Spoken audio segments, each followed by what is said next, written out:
What happens when strangers are invited to an isolated location, only to discover they may not leave alive?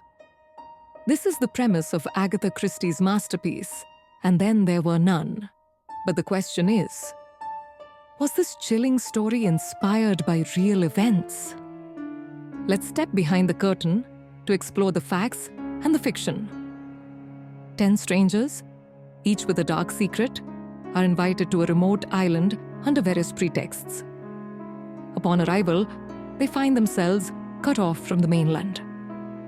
During their first evening, a mysterious voice accuses each guest of a specific crime they committed in the past, for which they were never punished. One by one, the guests begin to die in a manner that eerily mirrors a sinister nursery rhyme, 10 Little Soldiers.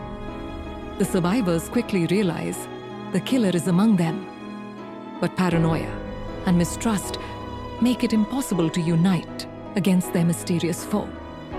As their numbers dwindle, the tension escalates, and they grapple with the terrifying possibility that they might all perish before discovering the truth. In the end, the novel's masterful twist reveals the identity of the orchestrator of this macabre plan and the chilling motives behind their actions. It's a gripping tale of guilt, justice, and the human psyche. But what inspired this spine-chilling tale? While Christie's genius was unmatched, there are unsettling parallels between her fiction and reality. Christie was no stranger to the macabre. Some believe And Then There Were None was influenced by her fascination with unsolved mysteries and her travels. The eerie soldier island in the novel resembles Bug Island, a location Christie visited, known for its isolation during high tide. However, the story's psychological terror may stem from her knowledge of actual crimes. In the early 1900s, a series of dinner party murders made headlines in England. A host would invite guests, poison their meals, and vanish without a trace. Could these true events have planted the seeds for Christie's tale? The chilling nursery rhyme in the novel is key to the plot, with each death matching a verse. But did you know the rhyme's origins are far darker?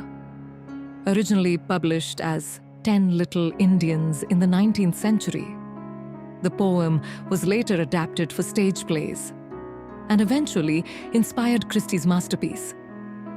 Its macabre tone was a perfect fit for the novel's exploration of guilt, justice, and paranoia.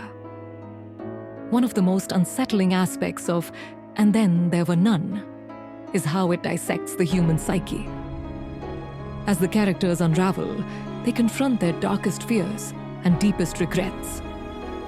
Christie forces readers to ask, what would you do if your past came back to haunt you, with deadly consequences? The psychological depth is why the novel remains one of the best-selling mysteries of all time. Agatha Christie's And Then There Were None is not just a murder mystery. It's a timeless exploration of guilt, justice, and human nature. Whether or not real-life crimes inspired it, the novel has undoubtedly left an indelible mark on literature and crime fiction.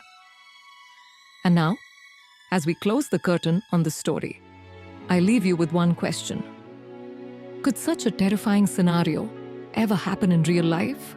Let me know in the comments. And don't forget to subscribe for more stories that take you behind the curtain.